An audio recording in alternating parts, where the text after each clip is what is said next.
Hey, welcome back, Veteran Nation fans. We are live with another episode of Veteran Nation Live, and we do have a guest today. But first, before we talk to our guest, I would like to welcome my great co-host, TC. TC, how are you today? Why do you change it every time? I like to keep you on your toes. I I don't know what this great thing is, but I'm I'm I'm doing okay. Um, I'm looking forward to hearing what our guest has. We're gonna just talk about him like he's not here because Oh, we that's can more bring him in. fun. I just wanted to No, greet you first. I'm just gonna talk about him like he's actually not here, which is kind of how we do the show when you're around anyway, Skipper. So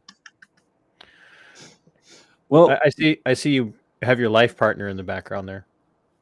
oh yeah, this is the new addition to the show. This is my new co-host, Lacey, aka Lynette.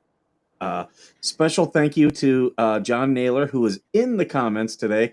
John sent her to us. She was a goodwill find. So thank you again, John, adding to the show with more props. You're not married to it like the guy on Instagram, right? It has little dolls and stuff. Have you seen that guy? I It's I married to have, one of those things right there, and he has like little children and all that. He's like, and he put like a pillow in her belly and said she's pregnant. She's gonna have a child in a couple days. I was like, what? I love it. I love all that crazy stuff. So, ladies and gentlemen, our guest, as you can see, is William Stevens. He's an Army veteran. He has the Voice of the Voiceless podcast, and he's also a published author. Welcome, William. Hey, hi. Thank you everyone for having me here, and thank you gentlemen for having me here. Oh, absolutely. Live from Florida outside. My first time doing this outside. Are you safe? I mean, there's not a lot of Florida men or people running around down there, are there? I mean, I know you're in Florida, but Florida man is a thing. I never heard of that before, but like I'm not from Florida. I'm from Pennsylvania, like where the Hershey Candy Bar is. My kid, she's here in Orlando, so sorry about the dog. But yeah, I think where I'm at, I You want to said you call it RV are you RV Harlem. are you are you in Orlando? You said. I'm in Davenport, outside Orlando. My Oh, my kid cheers for Top Gun in Orlando. That's all I'm going to say about my kid. But I, that's why I'm here. Understood. but just I was supposed to be in the Keys. I'm supposed to be in the Keys chilling, but her mom lost her job because of like I guess the VA outside referrals. They shut all that down. So her mom was helping people with mental health and not happening. So I'm here to make sure that my kid graduates in June and then I'm out. Not coming back to Florida no more. It's too hot here, man. I feel that. Yeah, I don't know. It, it's warm there today, isn't it? Oh, 80 degrees, man. That's 36 last night. 86 now. Heated pool, 80 degrees. So I might go to the pool later, but like I said, I'm in RV Harlem, man. I'm not I going to say anything about that. I do I know I like we you know we get the same heat that everybody else gets, but we have the same humidity that a lot of states don't have. So like Florida has humidity, and we have like twice their humidity where I'm at, Where are you and at? southeast Minnesota, believe it or not. So yeah, Okay. I get 100-degree days with like 250% humidity. You have to put on scuba gear to go out to get your mail. Oh, So, that's the way it was in Korea, man. but I have no desire to go live somewhere where that humidity spawns well, not spawns, but like is normally followed by hurricanes. So it's bad enough That's the way having it to is in co-host a show with a Marine. that's the way it is in Korea, man. You come outside, you in uniform, you had to go change. You had to have you have to have two uniforms during the day, especially monsoon season. But yeah, I don't like it very hot because like it's got up to 90 here in the winter. I'm gonna be hurting when I go to the Keys over my birthday, man. It's gonna No, be like 100 and some degrees. that's not winter. That's that's not winter. No. I just want Nope. to for the chat, Native Pride. You gotta let Georgie be. she's off the mat right now. So she TC lives in Minnesota. I'm in the desert of California, so we both live most of the year in an emergency condition. Desert. Mojave Desert? I'm right next to Joshua Tree National Park. How far are you from NTC, National Training Center? Probably Fort Irwin. probably about an hour and 15. Wow. You ever been to Fort Irwin? I've been there. I wasn't stationed there. I was stationed at 29 Palms, which is where I live. And So do just the kinda Marines stayed. do Yep. the Marines do training in the National Training Center? Every once in a while, yeah. Oh wow, I got 11 of those, man. Started out living in a pup tent and ended up living in a trailer. Well, you're actually shocking me because you were artillery, and it sounds like all you're hearing is there. That's because I got headphones on, man.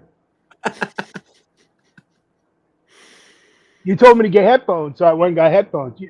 So it's funny because like I'm not around loud noises no more, and I believe my hearing is getting a little bit better because like don't admit that. no, I'm not going to admit that. But one thing I can tell you that You one thing just that drives did, me and one thing that drives me crazy is when I'm laying in my RV and I'm right across the street from the Amazon warehouse here in Davenport.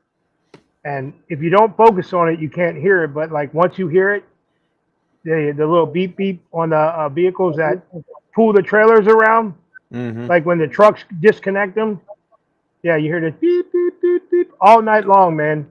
And I'm like, okay, time to put in my non-Bluetooth earbuds because that's the way I sleep, non-Bluetooth earbuds. So, but Well, first of all, I need to correct something else. Georgie, this is not a professional stream. I don't know where you got that idea.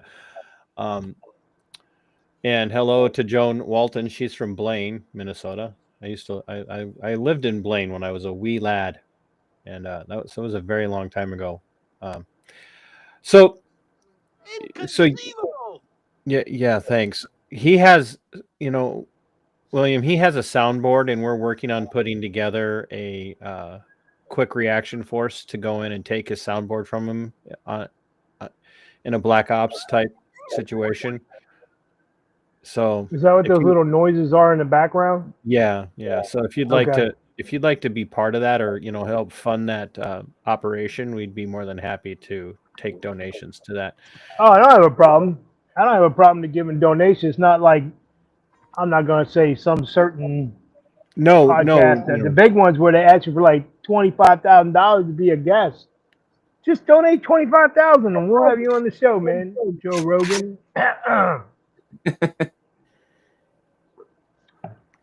Sorry, I had to get that In the out meantime, TC and I have been paying to stream our stuff for a couple years now. Well, you pay for us to stream. I do. Yeah. Well, the foundation's paying for us to stream. Yes. That was paid at the beginning of the year. Payments made. So next year, another payment. I like money. Karen wants to know if I have a channel. I do. It's been very chicken oriented for the last month, but we're getting ready to put out content. So William, tell us, you do a podcast, Voice of the Voiceless. Tell us a little bit about what you do and where it found its roots and what made you decide that you were going to be the voice of the voiceless. And where can there people are a find lot. you? I've noticed there are a lot of Voice of the Voicelesses out there, but I don't know who's got the trademark to it. But I use the Voice of the Voiceless because one, there are a lot of veterans that are sitting on the couch. One, they don't like to voice their opinion because some of them have high clearances or work for the government. And once they voice their opinion, they become a target. And I was a target when I was working for the civilian government, but now I voice my opinion about everything. So I believe being the voice of the voiceless, I want to like reach out and network with people and tell people on social media that what people aren't hearing. Because like I don't really watch the news. A lot of my friends work for the upper government, I would say, and I get my news from them. Or I just watch The Simpsons because they definitely tell you what's going on in the future. So, but Voice of the Voiceless podcast is new. Haven't really like interviewed anyone yet. I'm still learning the whole podcasting thing. I got inspired by I forget his name. Oscar Mike Radio. Do you know Travis from Oscar Mike? He's a Marine Corps veteran. I think He I know who inspired he me to is. do. Yeah, he inspired me, and so did Mark Peterson from People's Patriot Project. So I am doing like my own podcast where I'm talking to myself, but I'm reaching out to a few people that have books about mental health. So 1821 Productions is a platform for my two books, The Mirror and The Broken Mirror, and it's a mental health platform for people that have like traumatic issues. So I post like little things about mental health, the types of PTSD, things that are going on in my book and stuff to help people out. So, and then I've just recently created a thing on the 1821 production platform called Crawl, Walk, Run. So it's kind of like a leadership thing because I was telling Skipper, if you go online and Google leadership, there are like 888 definitions of leadership. And I believe that that whole thing should be like changed where you can just say like a few words. Like I'm a person of many words because I have PTSD, but Crawl, Walk, Run or Coach, Teach, Mentor, you have to start out as a follower and then be a leader. So, and those books right there that you're seeing are on books.buy. So there's no link there. That's a new platform. It's like anybody that's a struggling author. You can go on books.by and set up an account for $99 a year, and they'll put your books on there, and you get 100% royalties. I have not sold a book on there yet, but I just put my stuff on there. But Okay. I'm looking to reach out to a couple people that are Purple Heart recipients. The guy that did the preface to the Broken Mirror, he's a Purple Heart recipient, and I want to interview him. He has a veteran podcast, but he's been so busy working the upper government stuff that he hasn't had time. And I'm trying to inspire him because like people are reaching out like, where's John? Where's John? Where's John in his veteran podcast? And I'm like, I don't know, man. But it's all about the message, man. It's not about the royalties. Like I'm making my own videos and stuff. Like I'm just trying to find the perfect marketing team. So right now my marketing is going out on veteran podcasts, and I'm also going to be on some mental health podcasts that I went on Facebook and found different podcasters that do mental health talking and stuff like that. So plus I think I owe it to my daughter because like when I got out of Walter Reed, so I stayed at Walter Reed for a year at the Wounded Warrior Transition Unit in an outpatient, inpatient psych unit. They called it training. I called it the clown show. But when I came home, I treated my wife and my newborn baby, my daughter, like absolute garbage. I was so drugged up on lithium, man. So I believe that the new book that I wrote, I talk about adaptation and coping mechanisms and stuff like that, because like I believe this story needs to be told because there's a lot of people eventually, you know, that come back from the military and have no clue. Like I even have resume writing in there on how to go from like military to civilian lingo, because you know these people these days that are hiring you, man, they don't care if you were in the military. They really don't, unless you have like a Bronze Star, Purple Heart, or the Medal of Honor. You know, they don't care. I mean, really. But yeah, it's about the message, man. It's all about the message. We've So- seen. And I do everything myself out of my retirement. Like I don't get nobody giving me money or anything. Like, you know, I haven't done that. I was explaining to him that, you know, I haven't done any of that yet, but eventually, hopefully I will. So God, I hope my phone don't die while I'm talking to you. So explain the meaning of 1821 Productions. What made you pick that? So when I was a young sergeant in Colorado Springs, Fort Carson, Colorado, I was a DJ, and me and my buddy had to come up with a quick name for a show, and we came up with 1821 Productions, and it sold out the house, man. So I took like this picture. It's in my new book. I can send it to you offline, but it's me sitting on a dock with a hat on and a spray painted it like I did the graffiti thing, like with, I threw it on there. 1821 Productions, and then we made a flyer out of it and threw it on there. So also, it's a cool pin for your card too. Yeah, I didn't know if maybe there was like something of historical significance that you guys chose for that. So Nah, it's now I'm always funny. scrambling to look up all the really It was for like 18 to 21-year-olds. Yeah, I don't really like. I look at the people that are following me, man. There's no one like under 30 following me. I don't know why, but Oh, Yeah. those I crazy don't know, kids. man. I think eventually everybody has trauma, so eventually everybody's gonna reach out. Eventually, it just I'm doing the crawl, walk, run, man. Just like I said, like I started out with what 5 followers. I got like 8 more followers. Please, everybody go on 1821 Productions today. I'm trying to meet my criteria. I missed it 6 weeks in a row. Today, I'm only 8 followers away from making my criteria so that I can get like, they give you different options once you reach certain criterias to open up on your platform. So, but yeah, Which platform is that you need the most help? 1821 Productions on Facebook. Okay. Yep. Just So I'm just asking, like, I usually not care about followers because, like, once you get like 1 million and some followers and shit, you got to like hire an admin person, man, to like reach out to them. Because I'm not on a group. My crawl, walk, run is a group, and that has automatic responses. Like after 10 people, it'll say thank you very much.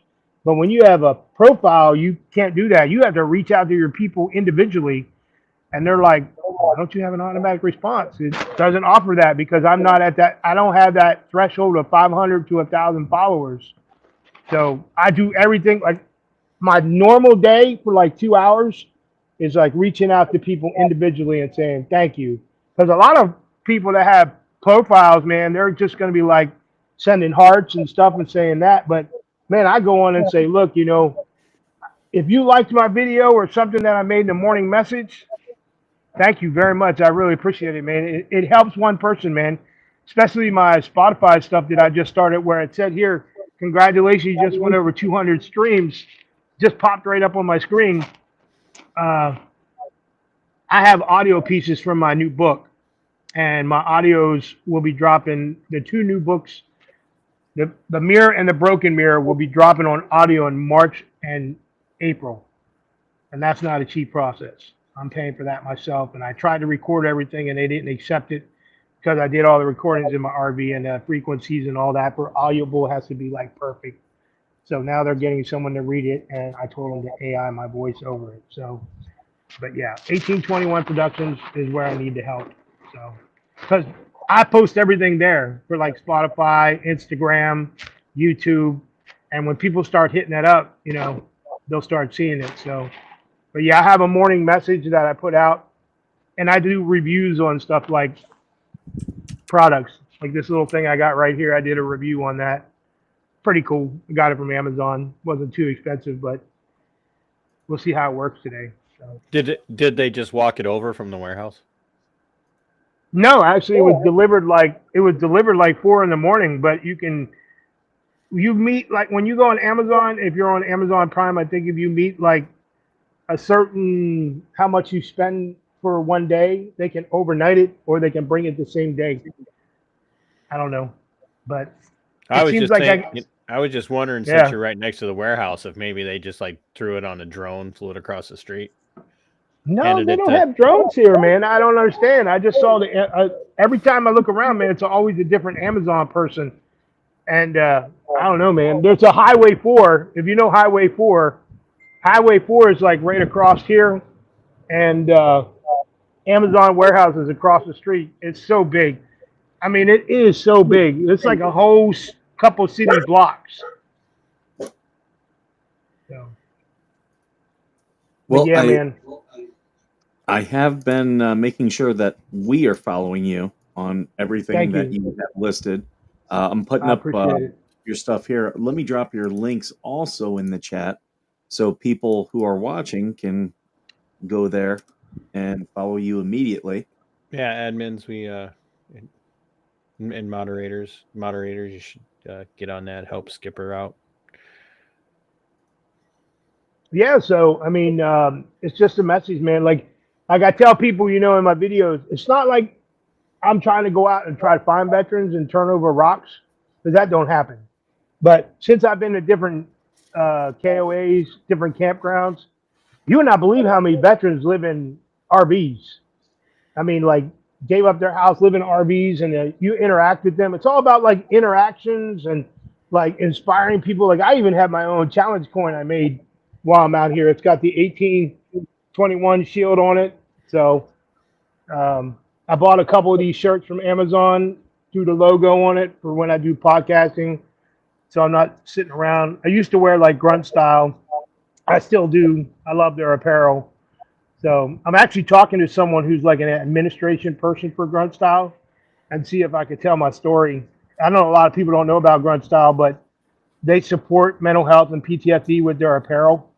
And they do all kinds of community stuff on the outside that people don't see. And I met this girl who is one of their spokesmen, and she's going to start trying to get me on their platform, you know.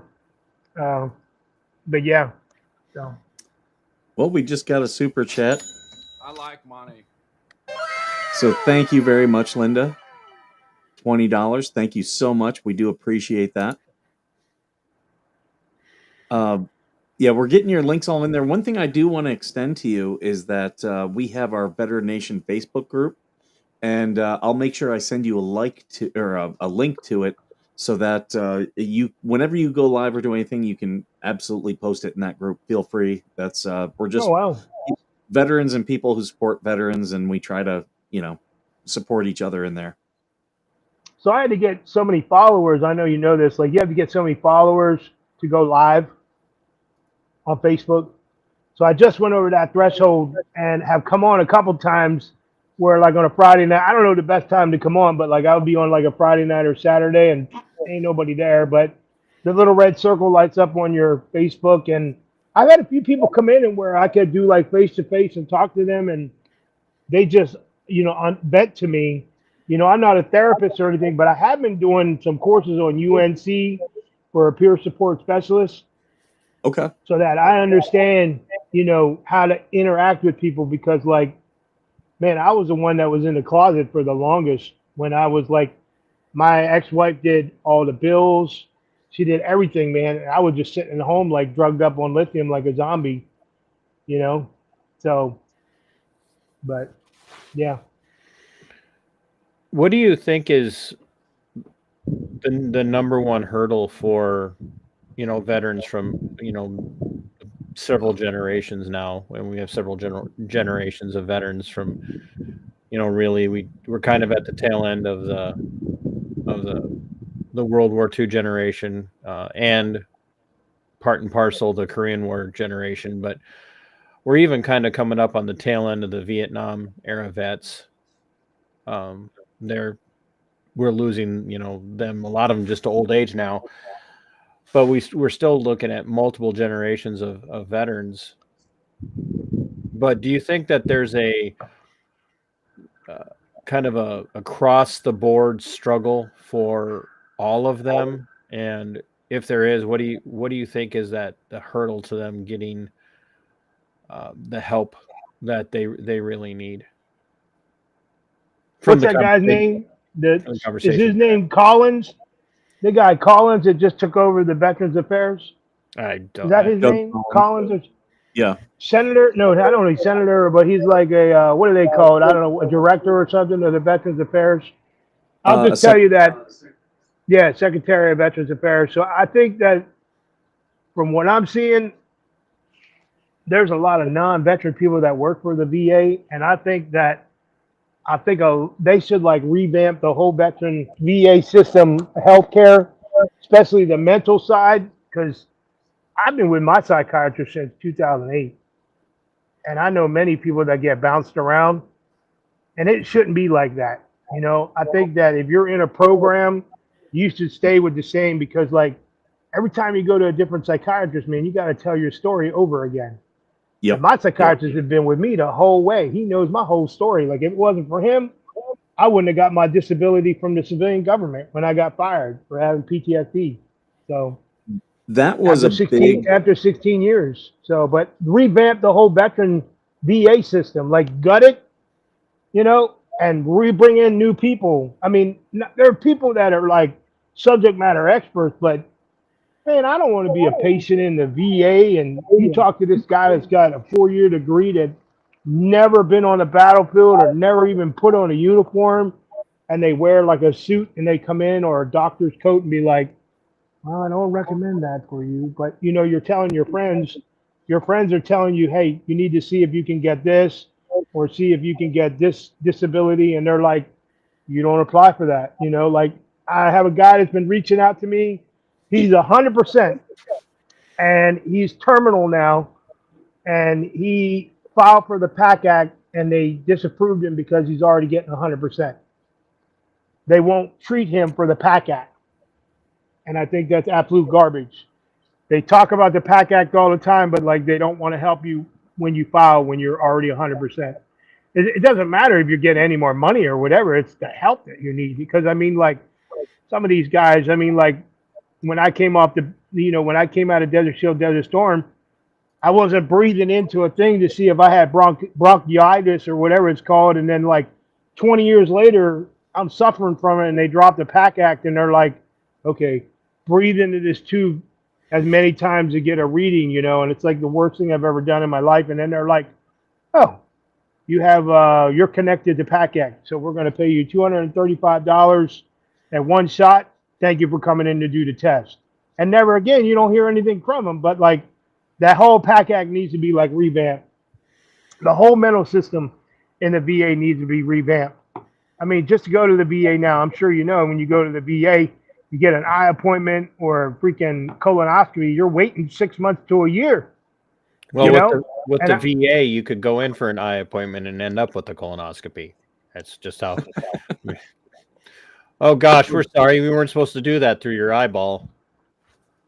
Yeah, but you saw that they fired all those VA health workers. And just like I said, my ex-wife was working mental side of the house here in Claremont, where they hired her from Pennsylvania to come down here to Orlando to be a director, her and her team, and certain things, executive orders dropped, and it came out and said that, you know, the VA is not going to do referrals no more, and now the VA is trying to, like, take all their patients in the VA, so, like, they'll fire one person, and one person will do 3 different VA jobs, and they can't handle it, and eventually I think it's all going to come back because my ex-wife, which I don't get along with much, told me that they were just getting ready to open a farm here in Claremont to like help homeless veterans and people with PTSD, where they would work on the farm and do all the farming. They have little houses and stuff for them to stay there, and they would get treatment while they're there. And she was going to be the director, and they came to her 2 weeks ago and said, you and your staff, you have a job tomorrow. No severance, no nothing. And she's got a master and 2 bachelors in psychology, no severance. So, I mean, I don't know if I agree or disagree with what they're doing, but I think the VA system's getting ready to get very overloaded. They're not getting rid of the right people. That's the problem. Skipper and I have had a interesting conversation. we might be doing like a 5-round bout on this sometime here in the near future. So one thing I'm sorry. Go ahead. I just that's my, and I think a lot of us can agree, like the VA is just not doing a good job. And when you just decide you're going to get rid of people, the people that need to be gotten rid of are going to be the ones that'll make the decisions about who to get rid of. And that's been my concern. And and Skipper and I are both big advocates for veterans. Obviously, this is Veteran Nation, and even when we talk politics, it's kind of revolves around what's best for the country and best for veterans. And the VA has been one of our biggest hobby horses because Skipper's in the system and doesn't get treated well. He's had some good experiences, but he's had some bad experiences. And then there are other people who are in the system and have not had anything but bad experiences as they struggle to get anywhere. And one of them is AVA. He's in the chat and he's on the show on a pretty regular basis now. And he's been railroaded numerous times. We've got, the angry vet from out in Maryland who's been, literally charged with federal felonies for trying to record his own appointments. They charge him, with federal felonies, and we'll be doing a veteran stream with both of those a little bit later on today. And any other veterans who want to show up. Yeah. So one thing I have not mentioned while we're talking, in both of my books, I talk about long-term medication use damaging the body. And I know what I'm talking about, like you can take like fluoxetine, Prozac for a long period of time or different types of medications. You start getting kidney problems. You start getting liver failure. You start getting like brain fog. And then they come back and tell you that, oh, maybe we need to put you on. Because I've been on 3 different medication changes with the same psychiatrist. And I will definitely tell you that one thing, any veterans out there or anybody that's going to the VA, I think when you first meet whoever your psychiatrist is, you need to lay some ground rules. Because I'm going to tell you, when I was at a certain VA clinic in Pennsylvania, I'm not going to say where, but I've already had this talk with my psychiatrist, and I'm like, look, I'm not a you. I'm not you point at me. I'm not, hey, you come here, or, it's come on in here. It's you come out and tap me on the shoulder and say, Bill, please come in here, and we had that working relationship, and that's why our bond is so tight. But I will tell you, TC, how many primary healthcare, or Skipper, how many primary healthcare managers have you had since you've been in the VA? I've been fortunate. A dime a dozen.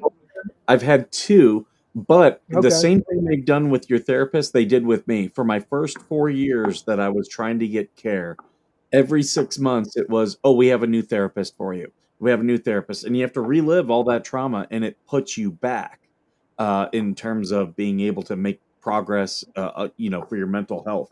And I don't think people understand that, and the VA just doesn't care. It's like some of those people that work at the VA, or I would even say, like, before I left Pennsylvania, I was a courier for a hospital. And I learned that there's a lot of people, like a blood courier. So I didn't have a job. Like, I got fired from the government. So I was sitting at home doing nothing but making, videos and stuff and writing this new book on my phone. Like, I didn't sit down and write my book on a computer, because I got tremors in this left hand. And that's how I proved, after from 2008 all the way to 2022, I fought with the VA to get 100%. And finally in 22, my psychiatrist, not my primary healthcare manager, said, look, this guy's got severe tremors. And now I'm like helping myself with like oils and stuff like that, but what I was trying to say is, before I go off on a tangent, I'm sorry. No, we're tangent friendly. What was I saying in the beginning? We were talking as a courier and. Oh yeah.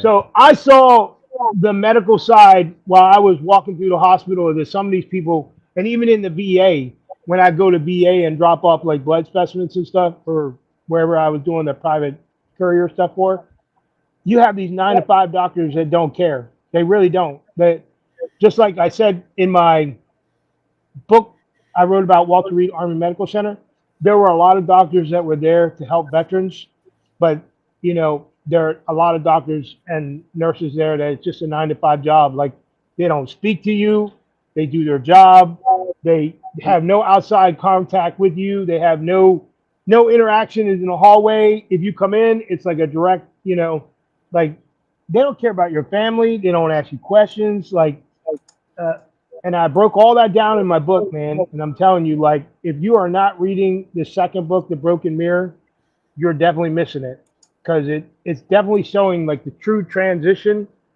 And there are a lot of people reach out to me and say, who is the fictional character? Who are these fictional characters? I am the character. I'm the one who lived that battle.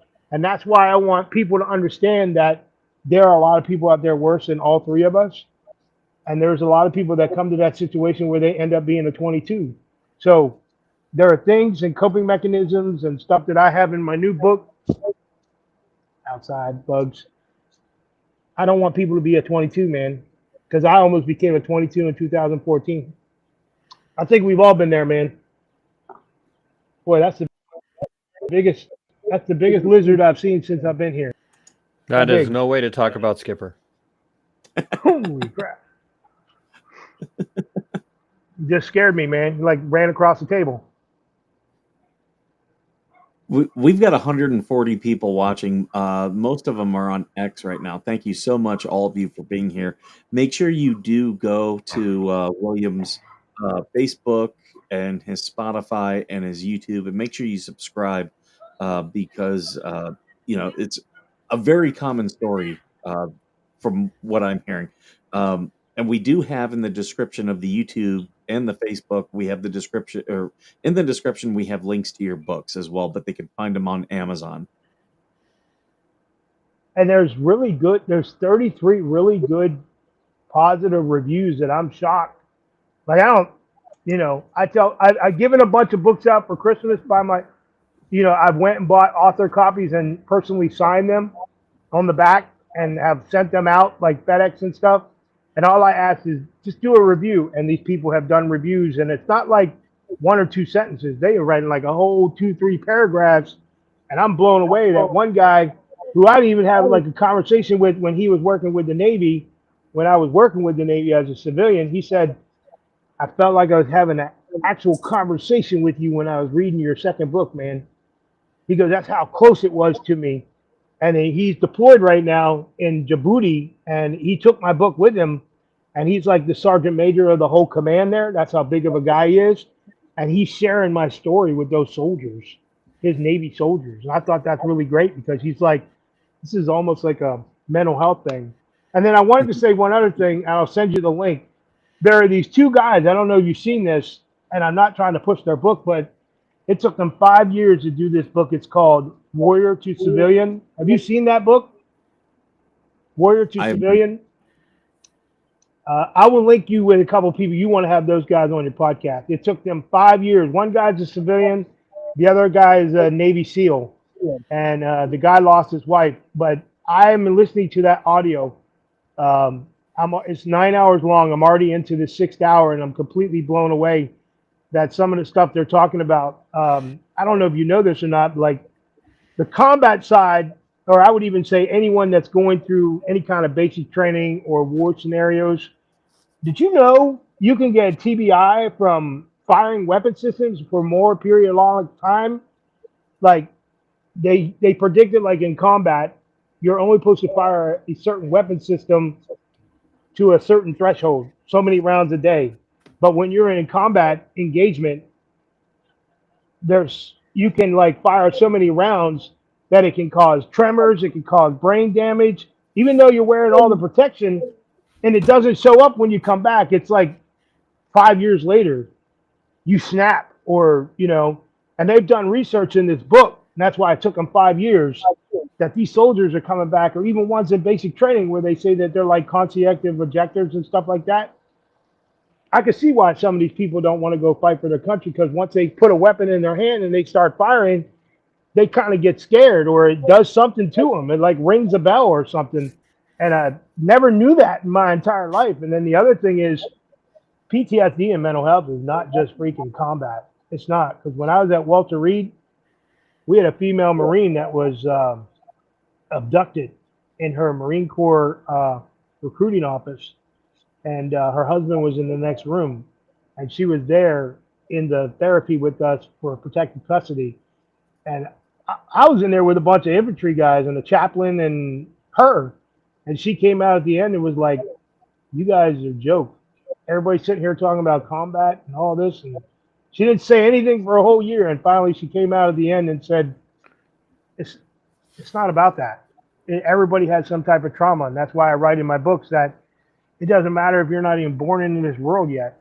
If you're born in this world and a doctor drops you on your head, you have trauma, and you don't even know that until later on down the road.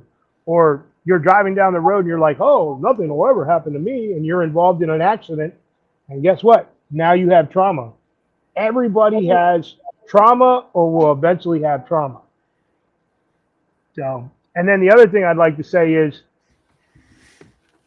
something about our children.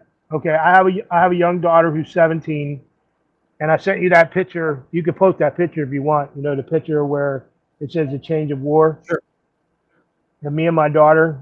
Now that's when came home from Walter Reed, and that's a very emotional picture that's in my book, and it's called Changed by War. Somebody did an article on it, and I kind of like jumped off of it because that guy that did that article did the 80-hour editing for my new book.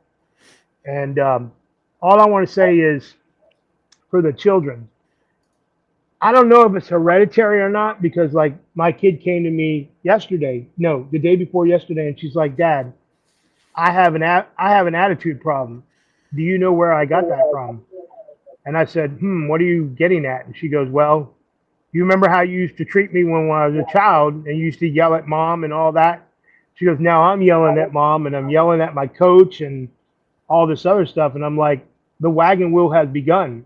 So it's almost like the way we treat our children, you know, I think you need to like go back and look at yourself and see how you treated your children when you were coming right out of the military. So that's how I talk about some of that stuff in my book as well, because like, as once you say that one bad thing to your child when they're very young, like maybe when she was like 8 years old, when I called her the B for being a bad kid, and her mom a B word, that's instilled in their head for life, man. And they are not going to forget that. And the way you treat them with the attitude or anger, eventually, I believe it was hereditary. I call my daughter the anthrax baby because I had like 13 anthrax shots. She doesn't get sick, thank God. I mean, she doesn't get no vaccinations or anything. And I think she's just protected by anthrax because her mom's like, there's something with her, man. You know, it must be your genes or her genes, but she's become crazy, Florida man. woman. Well, she's changed since she's been here, believe me. Yeah, see? It's all- See? Look, she's Hey. Florida woman. That's what that is. It's called high maintenance. High maintenance. Well, You got a high maintenance everyone- child at 17 years old. We have you up to 396 followers on Facebook. We're only 4 away. So can we get 4 of you people to follow him on Facebook so that we can break that 400 threshold? Oh, wow. Thank you. You're following that. That's cool. I appreciate that, man. Yeah, of course. It's the moderators in chat that they don't pay any attention to what we talk about. They just run around and look at links all day and then make fun of us on the side. And then the other thing is those people that are going to like me, not like me, it's follow me. They can like the stories because I'm always posting. I don't have anything else to do. I have no direction while I'm out here unless I'm looking for someone. But I am going to tell you that I got like 10% on my phone left. I don't have my battery. I don't have my backup here, but I will tell you, I don't know how long we got. I can run in and get my charger and connect it. Just If run you off need real to, quick, but you can. if I I can need plug to. some other stuff while you go if you want to do that. it just came up and said 10% left. So Sure, just go ahead and go get it, and I'll go through a couple other plugs. yeah, man, thanks. I'll be right back. Sure. I So, can still hear you. I'm going to put this in the chat right now. This is for Timothy Walters. He's a friend of the show. He is a National Guard veteran, and he's not getting any help from the VA. He has stage 3 cancer, and he needs either a wheelchair or a motor scooter. We have him up to $195 raised. I just put the link in the chat right there. I will actually, if you're watching on Twitter, I will put it in the comments of the the link here so that you guys can go and give to Tim. He's definitely in need. We're trying to get people near his area because he lives in Illinois. So we're trying to get a ramp installed, trying to get him either a wheelchair or a mobility scooter, so that way he will be able to get around and do the things he needs to do. Right now, the VFW is lending him a wheelchair, so we've gotten that far, but we got to take it the extra way. So if you know of anyone who's selling a mobility scooter, or if you have a wheelchair that you can donate or something like that, reach out to me. We'll happily give you a receipt through Veteran Nation Foundation. Like I said, he lives in Illinois, so we do need help because I don't live anywhere near Illinois. We do need someone to be willing to drop it off for him as well if you have something. But please go. And if you can't donate to Tim, just share it.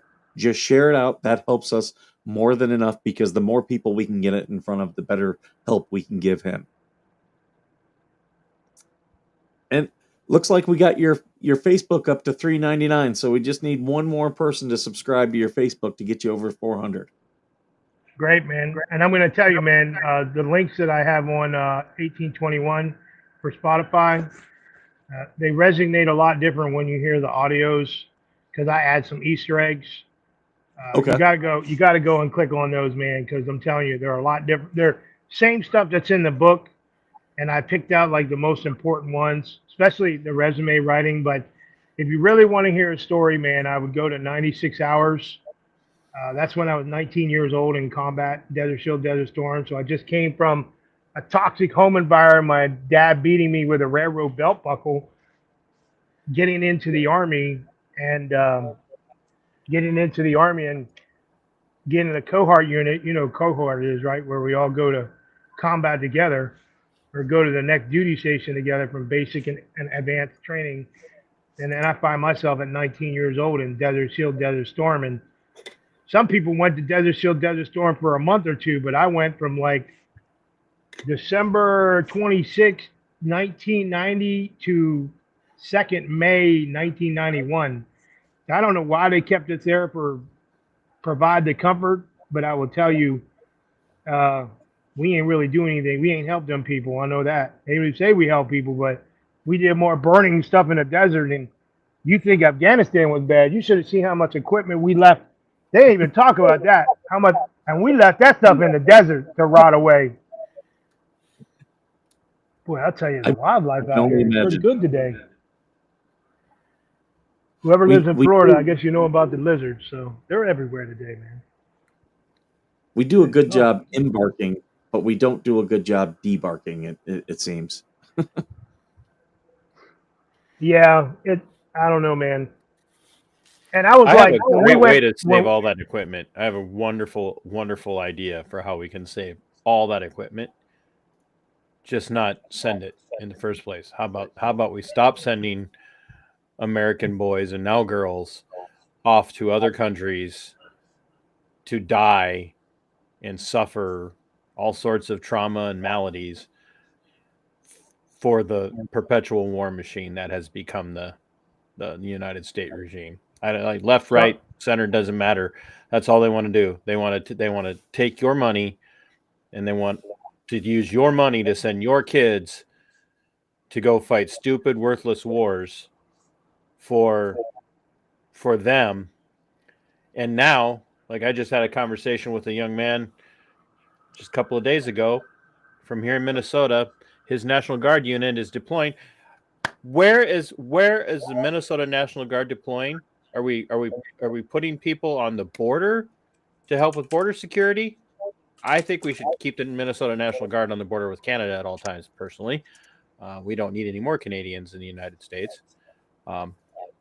But nope, the Minnesota National Guard is sending infantry where to occupy Syria. Why? You know, I've been hearing that. Syria, I don't know why.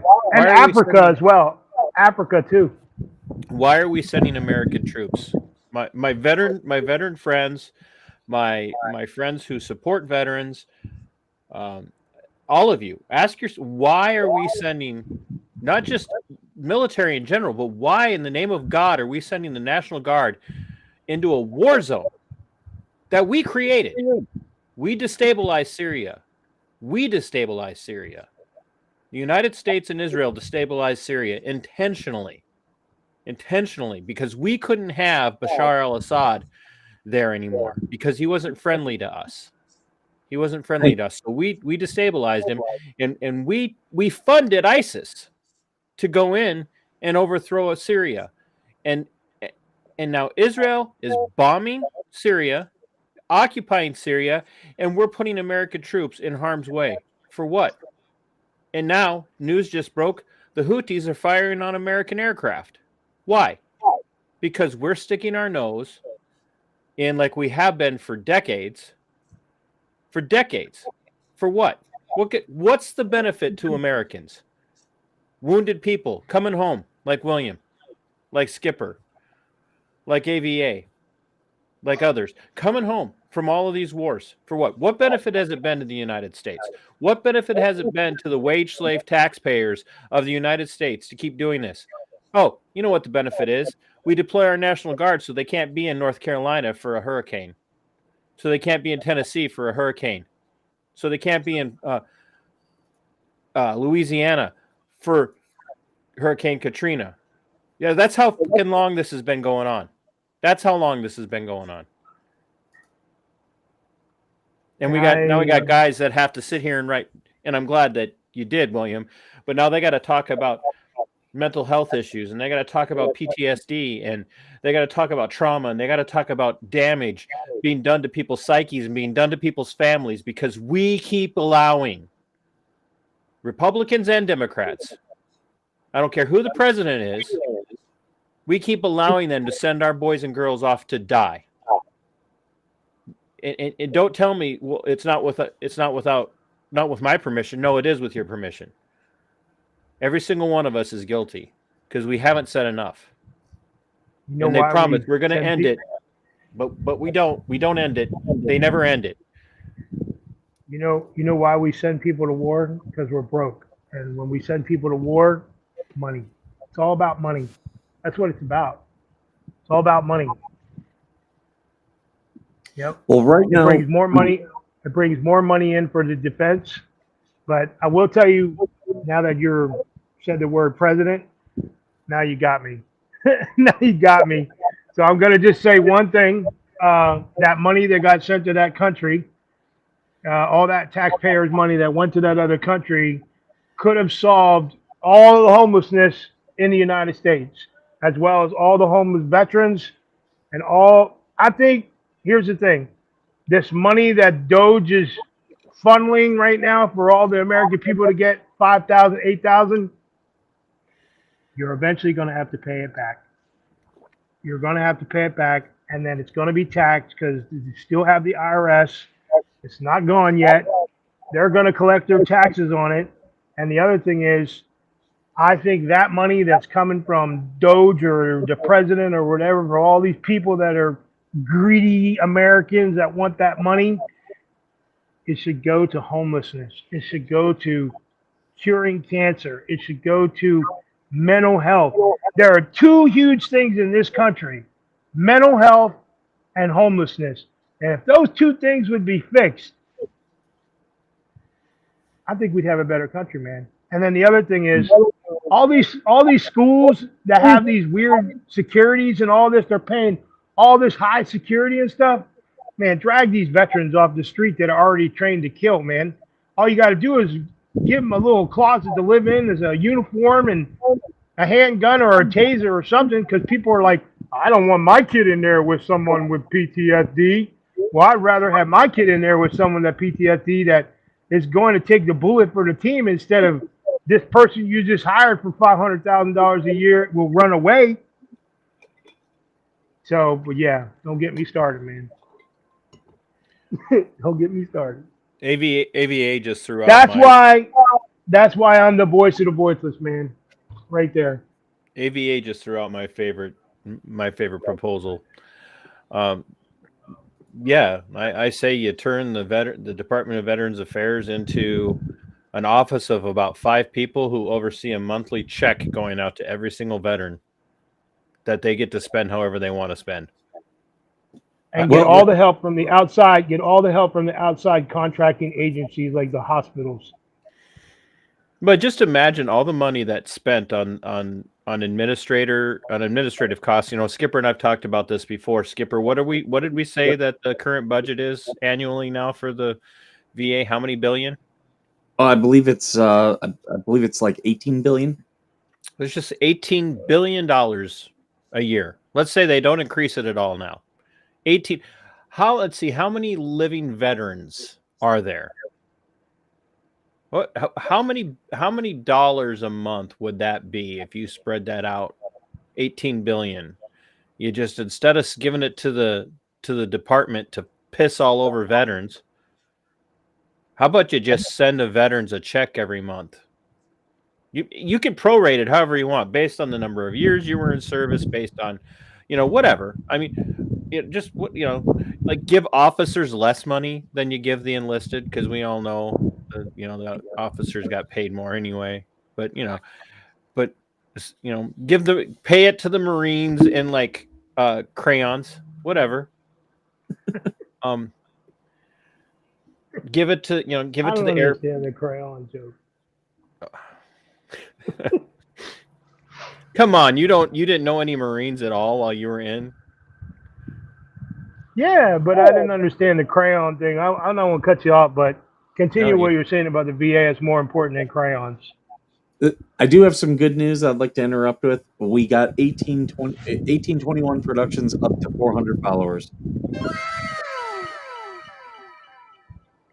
Thank you. I appreciate it. But you just spread that $18 billion out over the course of a year.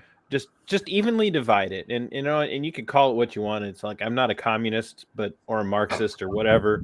But I mean, if you're going to tax us to death anyway to fund a program, can we at least just give it to the people it was meant for? I mean, that would be great. Nope. No, we can't do that. We can't do that because, we got to have somebody sitting in an office somewhere making decisions about, whether or not you can go get your glasses on this day or not get your glasses on this day, or whether or not you can, be like blind justice, and be a special operations operator and lose your eyesight in line of duty, and have you, order you be assaulted and damn near beat to death by VA police because, you happen to show up and use your phone when they ordered you not to. Or you could be the Vietnam vet who shows up and going through the metal screening, goes through the screening, and the VA police, throw him on his head. We got to keep paying those people. We got to keep paying them. TC. I'm sorry. Yeah. You got me fired up. Have you seen like what Doge is finding, like some of this money? Did you see the thing where they spent $50 million on condoms? Did you see that? Where they spent $50 million on condoms and sent it over, I think, to Gaza? Was it to Gaza? They said Gaza, and then they said no, it's actually Africa. And they're using it for bombs. They're making bombs out of condoms. And then don't even get me started on the Pentagon, because they said they went into the Pentagon and found out, like, I want to say cosmetic, like they said there's like millions of dollars on freaking coffee cups and like aesthetics and stuff, like plates and stuff for dignitaries. Absolutely garbage, man. That's American tax dollars for coffee cups. Like, you're going to drink out of a golden coffee cup in a meeting, Don't get me started.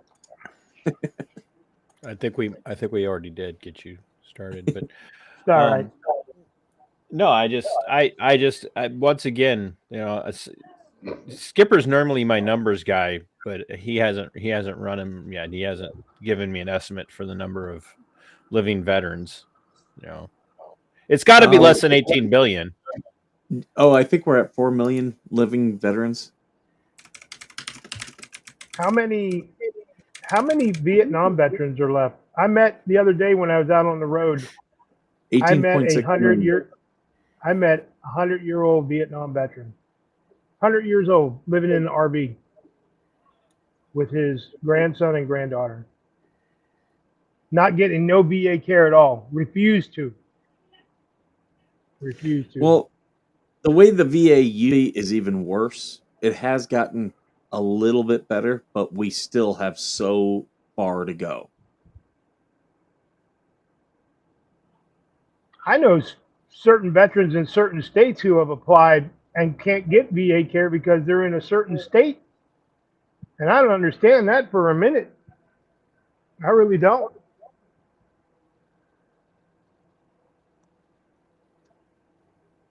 I'm trying to get you something sent here. But I think I might be.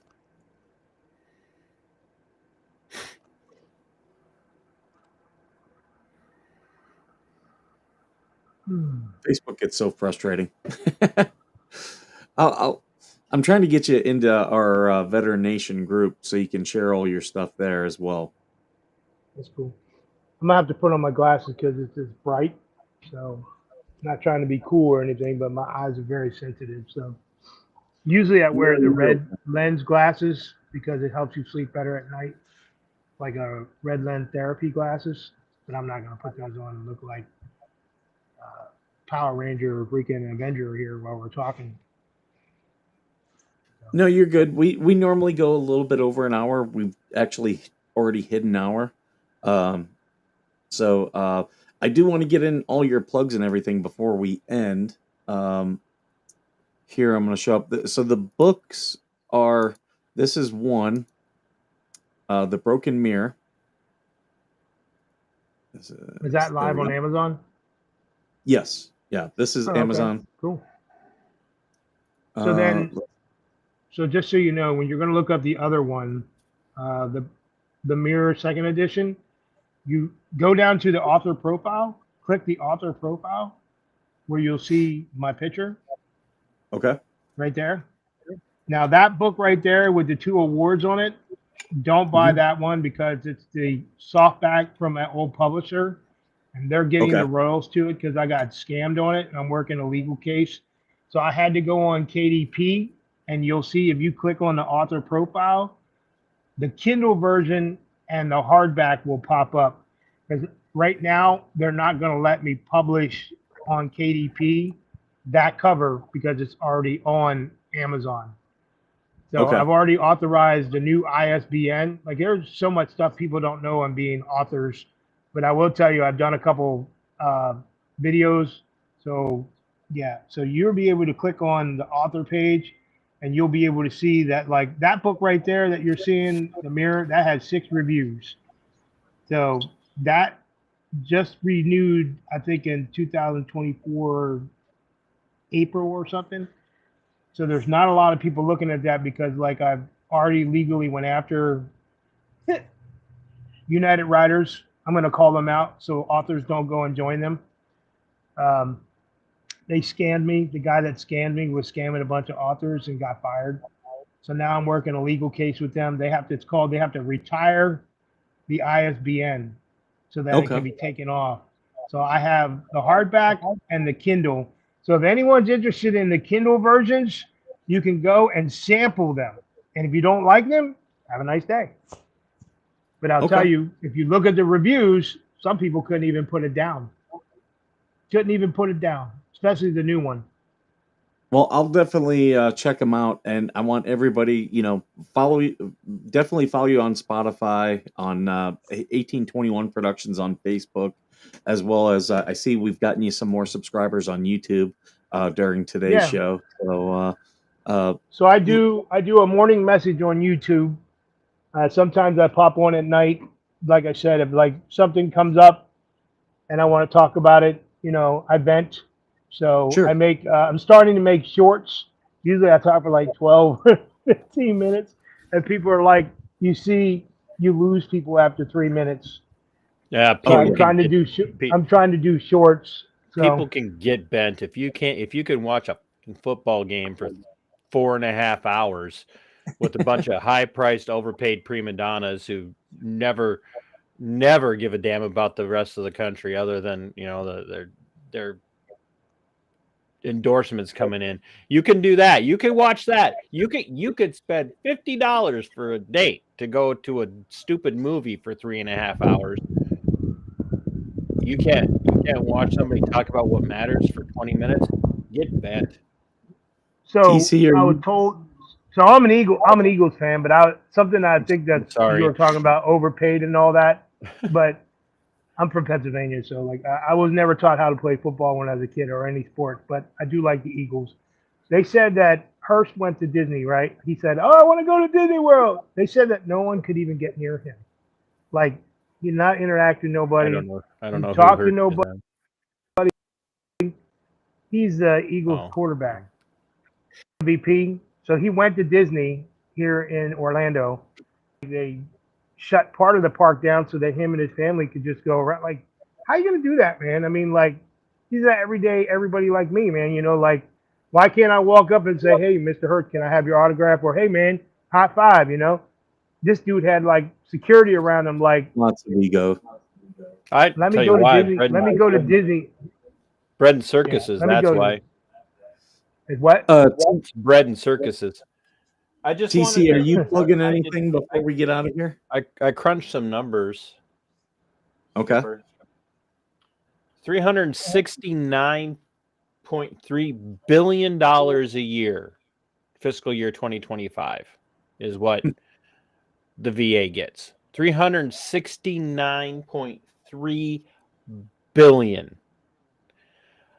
Let's say roughly 19 million veterans alive today. That breaks down to, if everybody got the exact same amount, that breaks down to $1,619 a month for every veteran alive. A month. Now, that's not, rolling in the dough, but I don't know how many veterans that I know personally couldn't benefit. You know how much of a benefit $1,619 a month would be if they just cut me that check every month instead of sending that off to the VA? That'd pay for a lot of health care. Mhm.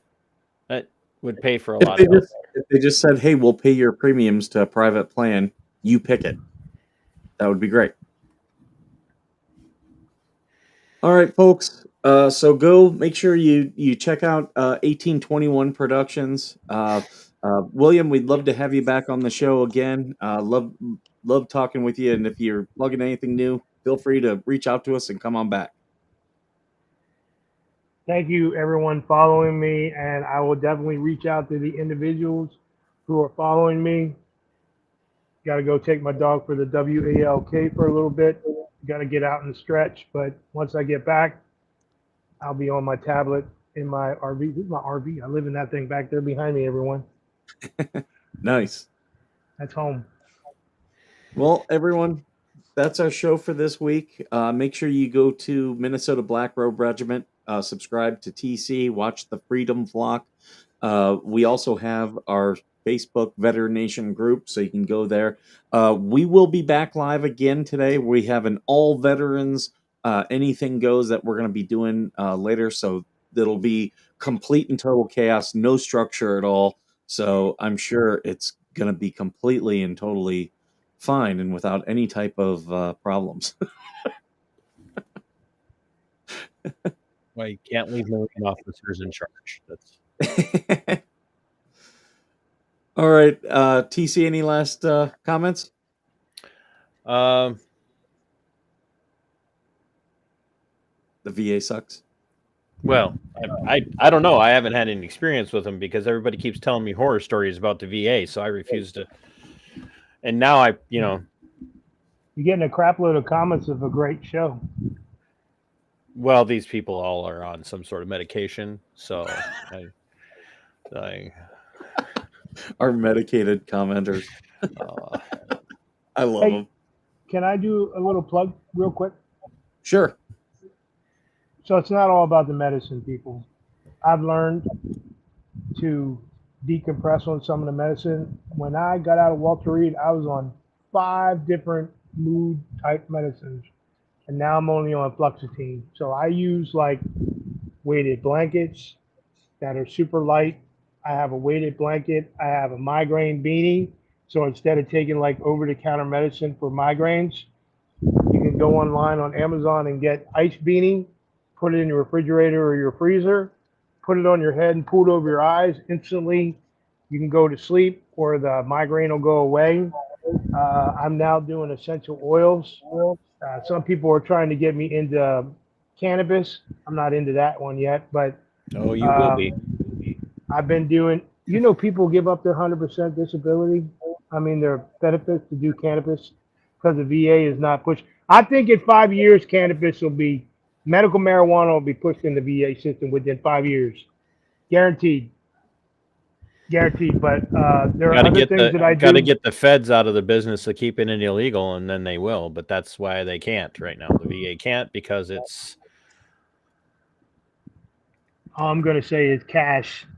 Kash.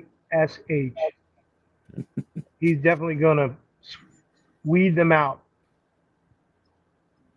But yeah, I do essential oils.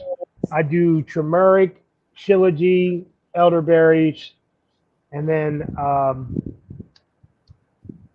listen to like music, or I write on my phone. Like I talk. There's people out there that are so stressed out. They're like, I don't know what to do. Well, talk to your phone and watch the words come out. And that's how I developed my book. I did entries. I would listen to some demonic Nine Inch Nails or some Sisters of Mercy or The Cure, and eventually my mind would I would be have like never. focused. I would have never pegged you for a Nine Inch Nails, Sisters of Mercy, or who was the other one? The Cure. The Cure. I would have never pegged you for that. I would have never pegged you for that. Would you peg me as like a country guy? No, I just I'm more of a southern rock kind of guy. I would have imagined. Do you like? Even being Have you from ever heard of? Pennsylvania. Have you ever heard of Dark Country? I live in dark country, sir. What do you? No, I'm serious. There's a genre of music called Dark Country. It's like demonic Johnny Cash. You got to go listen to it, man. It's pretty good. When I was getting a tattoo, the tattoo artist was like, "Man, I play no 80s music. We'll listen to Dark Country." And I'm like, Goth country girl could be a new fetish for me. not goth country, dark, but like March 20th, I'm going to see the Deftones, man. Oh man, you and I are gonna get along really well because. Hey, do you know that symbol right there? Well, what do you know? Where in the world did you find somebody to put that together? Do you know what that is, right? Who is that? What band is that? That looks like one of the Tool covers, but Breaking Benjamin. Yeah, but Tool that's the Breaking Benjamin logo, man. Yeah, Tool that's has the Breaking that on Benjamin logo. Yeah, I couldn't tell if that was Breaking Benjamin or if one of the because Tool has that something really similar to that for the. What do you know, Skipper? You brought in the surprise at the end, and you didn't even know he was going to do it. So, did you like the new Cure album? Do you like 10 years? 10 years. I don't know like that one. Seven Dust. Seven Dust is okay. I think they're a little too derivative, but we Skipper, what we just lost. We've turned into a. I don't know what we've turned into. Did you hear the new Cure album? Just came out. Oh yeah, the World's End or something. It's a double platinum album right now. Yeah. And the other thing is, do you know who Butcher Babies are? That one I don't know. They're actually getting ready to go on tour with a band that hasn't done anything for 25 years. Have you ever heard of the Lords of Acid? Yep. Ministry's going on tour now too. Who? Ministry. Oh yeah, Ministry is. They announced that they're going on tour with Nitzareb. Yep. They're going on tour with Nitzareb. When I left Pennsylvania, the last show I saw was Front 242. You know about Front 242? Oh yeah, I know Front 242. I'm trying to imagine how long ago that had to have been then when you left Pennsylvania. October. So Front 242 was doing. They're still doing shows, man. I didn't know they were still doing getting ready shows. to do their final show. They're getting ready to do their final show. Tim Walters wanted me to we'll We'll talk more about music, man. I like Killing Joke, New Order, Skinny Puppy. Yeah, man. If you read my new book, you'll see I wrote something in there called My Genre. It talks about all the different music. So, yeah. And I like old school punk. I like Black Flag and JFA. I used to be a hardcore skater, man. So. What were you going to say, Skipper? Since we completely derailed this.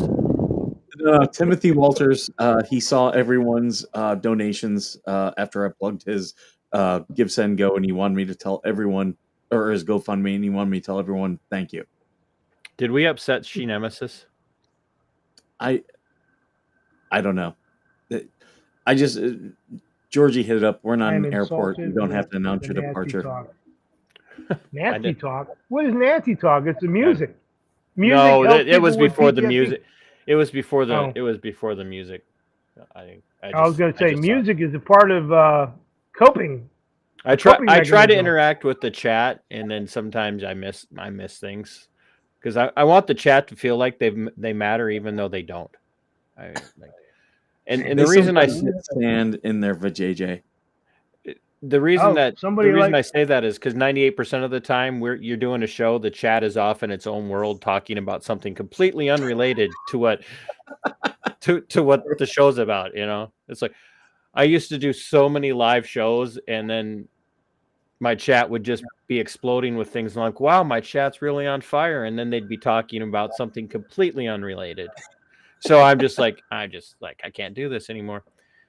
But so TC, I could have you on my podcast, man, and we could talk about music. Yeah, I use music a lot for personal, like for therapy. I have a very good friend of mine who's it's off his neighbors. I have a very good friend of mine who's actually he hosts several. He owns a clinic. I shouldn't say owns. We don't believe you have friends. Well, that's true. He has a counseling business. He has a doctorate in psychology, and he has a business, Zephyr Wellness in Nevada. And he also used to DJ in college and high school, and we talk about music a lot. And he gives me a hard time all the time. He says, because the music I listen to says a lot about how my mind works. And I said, you're right. That's why I listen to the music I listen to. So I write essays. I put out essays pretty much every week on my Substack, and I always put my mood music on while I'm writing. And my writing goes so much better than it does when I'm trying to write in silence. Because normally the silence is in my head is far more deafening than the music is. And so I write every. What Toriyama song do you think he listens to when he does this? Please write it in the comments. Oh, I could give you like 4 Toriyama songs that are in the rotation for the music. So what is this? OF OnlyFans. American veterans have OnlyFans to give. What is OF? Zero F's to give. 0 F's to give. Yeah. Oh, 0 F's to give. Okay, I was going to say what? Yeah, we don't. But yeah, TC, I saw the 40th anniversary of CAM-FDM. Wow. You're not allowed to talk about this anymore because every time you mention one of these bands and the anniversary, it just reminds me of how fucking old I'm getting. That's what this like. I'm 55, man. Yeah, I'm about to be 55. Every single time I see Robert Smith, somebody will be like, wow, he looks the same. I'm like, well, at this point, with the Alzheimer's and the dementia setting in, his hair is going to look like it did in the 80s for the rest of his life. So, I mean, yeah. But I cranked up some Morrissey and the Smiths the other day, and I was writing. God. I was writing. I had a friend last Sunday. I got word from my friend Lisa Hansen. Skipper knows this. Lisa and I went to war with the state of Minnesota over COVID, and she ended up getting thrown in prison for keeping her business open during COVID, against our governor's wishes. Lawbreaker.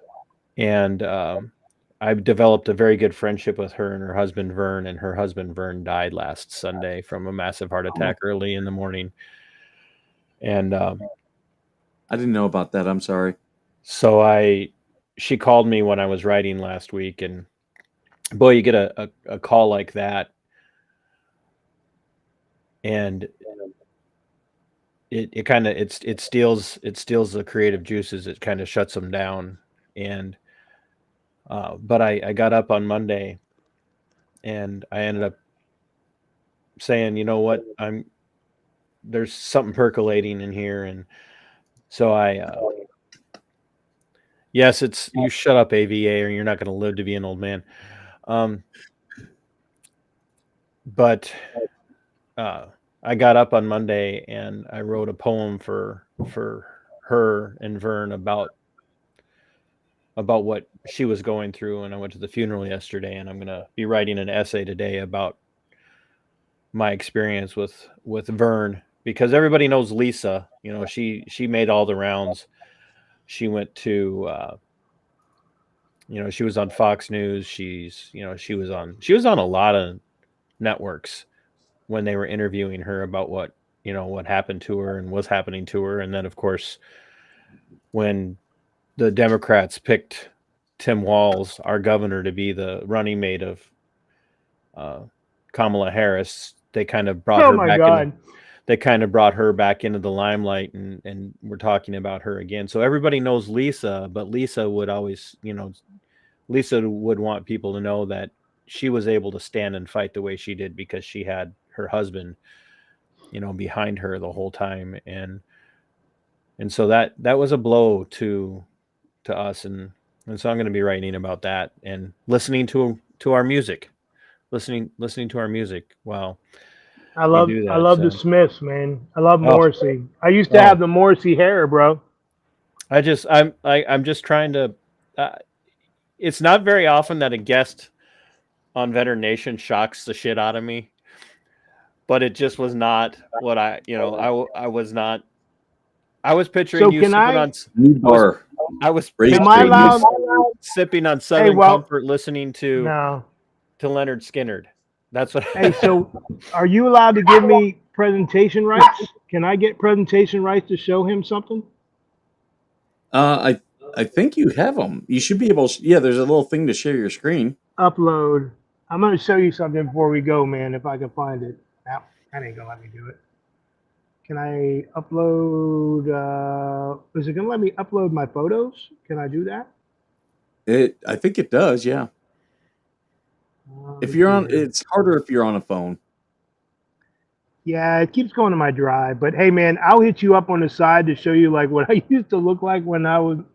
They used to tell me I look like Morrissey, man. I used to have like the Morrissey hair. I could see when he was in the Smiths. You might look like you might be a chunkier. I could see the chunkier version of Morrissey in you now. Is what I probably shouldn't say a chunkier version of Morrissey in you, considering the way Morrissey swings. But that's a. But no, it's Skipper knows how to get a hold of me outside of here. So yeah, man. I'm going to be writing. I'll start a matches with all of us, so then you guys can. I really appreciate you coming on with us, and I want to let everybody know that I haven't forgotten that I do actually have other content on my channel besides my occasional Drive Time Dialectic. For those of you who don't know, I have arrived now. I do seasons, and so I do take a little bit of a break at the beginning of the year, because I put out so much content. Skipper knows this. I put out so much content throughout the course of a year that sometimes I just need some downtime. And I'm getting ready to come back on. I'm going to be sitting down with the constitutional lawyer for an hour or two today, and recording that and putting that out tomorrow for what's ultimately the season premiere of TC and Friends Monday Night Musings. We're going to be talking about the Minnesota Supreme Court's new ruling that as long as you are driving a car that is registered to be on public roadways in Minnesota, your car is effectively public property and can be searched by law enforcement at any time. without a warrant. So, and that's the most action Skipper's seen in months. So, TMI, too much information.